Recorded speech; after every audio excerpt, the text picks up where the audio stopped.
Ya, kita bahas soal nomor satu ya. Kelompok kerabat ikut membantu keluarganya yang sedang mendapat musibah kematian.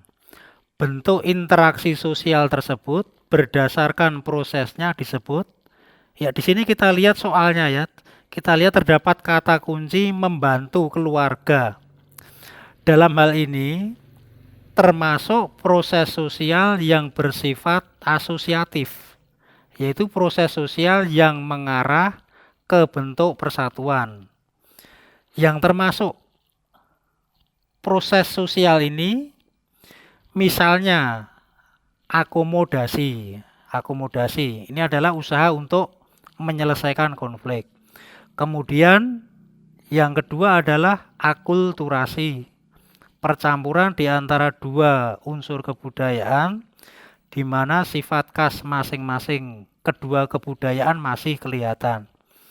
Kemudian yang ketiga adalah kerjasama.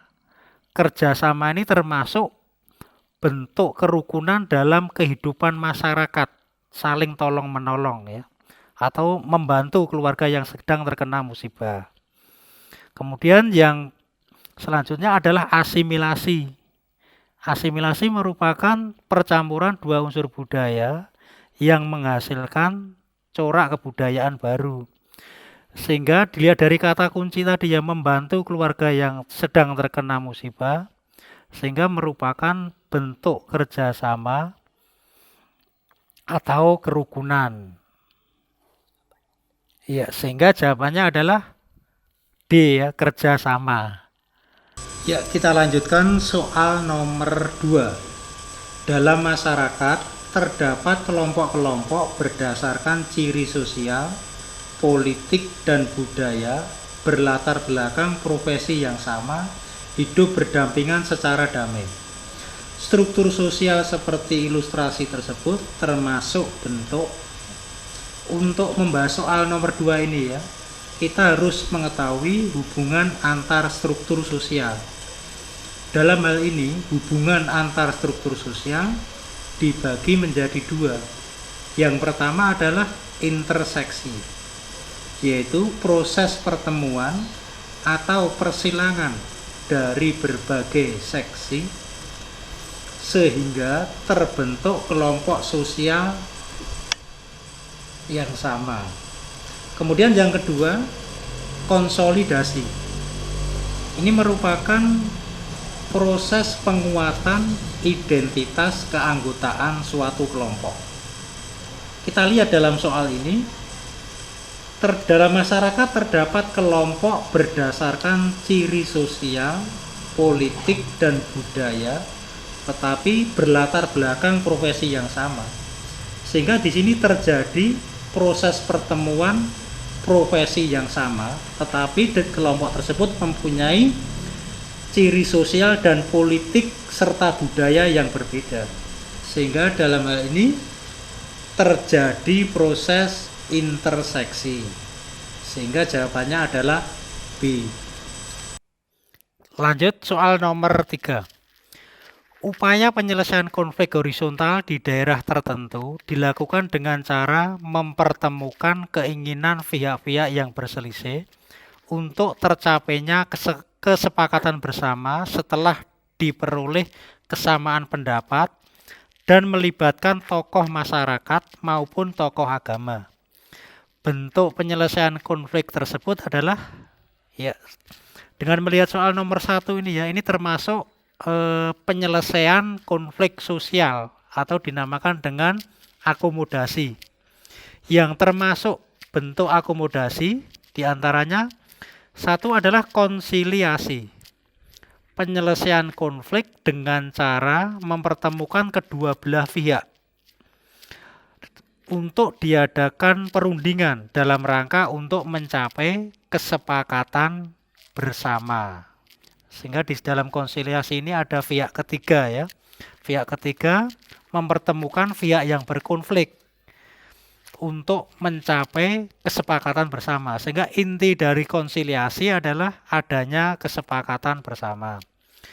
Kemudian jawaban B, adjudikasi. Ini merupakan penyelesaian melalui pengadilan. Kemudian jawaban C adalah toleransi. Penyelesaian konflik dengan cara saling menghormati perbedaan. Kemudian jawaban D adalah koersi. Penyelesaian konflik dengan kekerasan atau paksaan. Kemudian E, stalemate. Penyelesaian konflik di mana konflik berhenti dengan sendirinya karena kekuatannya seimbang. Dengan melihat soal nomor 3 ya, nomor 3. Di sini ada kata kuncinya ya. Kata kuncinya adalah terjadi kesepakatan atau tercapainya kesepakatan bersama. Sehingga jawabannya adalah A, konsiliasi. Kita lanjut soal nomor 4. Perhatikan pernyataan berikut. 1. Serikat Pekerja Karyawan Pengrajin Sutra. 2. Perusahaan patungan di bidang perdagangan. 3. Keluarga besar hidup dalam satu rumah tangga. 4. Gabungan maklar motor. Dan yang kelima, perkumpulan arisan orang-orang sekerabat. Pernyataan tersebut yang termasuk kelompok patembayan ditunjukkan oleh dengan melihat ilustrasi soal nomor 4 tersebut. Hal ini merupakan bentuk kelompok sosial ya. Dalam hal ini adalah bentuk kelompok sosial menurut Ferdinand Tonis yang dibagi menjadi 2. Yang pertama adalah Gemeinschaft atau dinamakan paguyuban. Paguyuban ini mempunyai beberapa ciri. Yang pertama adalah hubungan antar anggota bersifat personal, bersifat akrab atau pribadi. Kemudian ciri yang kedua bersifat tradisional. Kemudian ciri yang ketiga adalah dalam paguyuban bersifat kekal. Kemudian kelompok sosial yang kedua adalah patembayan ya, atau dinamakan dengan istilah Gesellschaft, di mana hubungan antar anggota dalam kelompok patembayan bersifat impersonal ya, atau formal. Kemudian ciri yang kedua bersifat nilai guna, atau dalam hal ini patembayan merupakan kelompok kepentingan ya, yang mempunyai persamaan kepentingan. Kemudian yang ketiga bersifat rasional.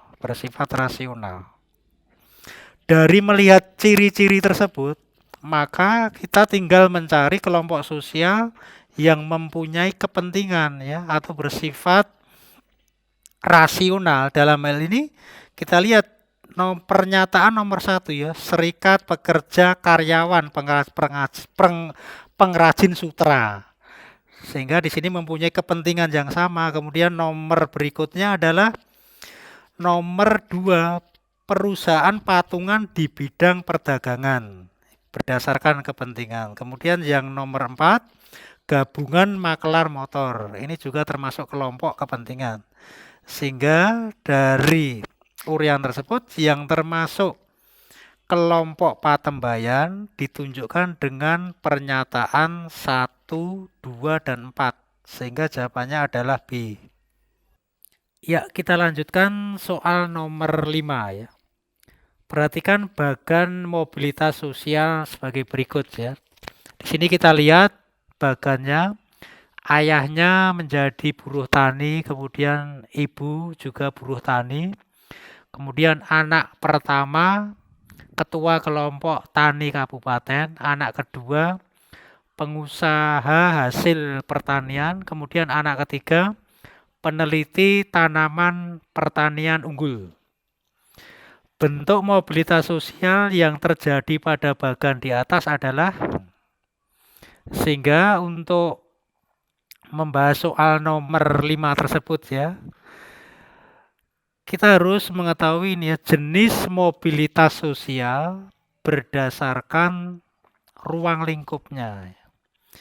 Yang pertama adalah mobilitas intragenerasi, yaitu mobilitas sosial yang terjadi atau dialami oleh satu generasi yang sama ya. Sehingga dalam intragenerasi intinya Mobilitas terjadi dalam satu generasi. Kemudian yang kedua adalah mobilitas antar generasi. Dalam mobilitas antar generasi, ini mobilitas sosial yang terjadi atau dialami oleh dua generasi atau lebih. Kalau kita lihat dalam bagan soal nomor 5 ini ya, mobilitas terjadi atau dialami oleh dua generasi. Generasi pertama adalah orang tuanya ya, ayah dan ibunya sebagai buruh tani. Kemudian anak-anaknya menjadi ada yang ketua kelompok, pengusaha kecil, kemudian peneliti tanaman pertanian unggul. Sehingga di sini menunjukkan mobilitas antar generasi, dalam hal ini adalah antar generasi vertikal naik ya. Dari orang tuanya buruh tani, kemudian anak-anaknya menjadi ada yang pengusaha, peneliti, dan ketua kelompok tani kabupaten. Sehingga jawabannya adalah C ya, vertikal naik antar generasi.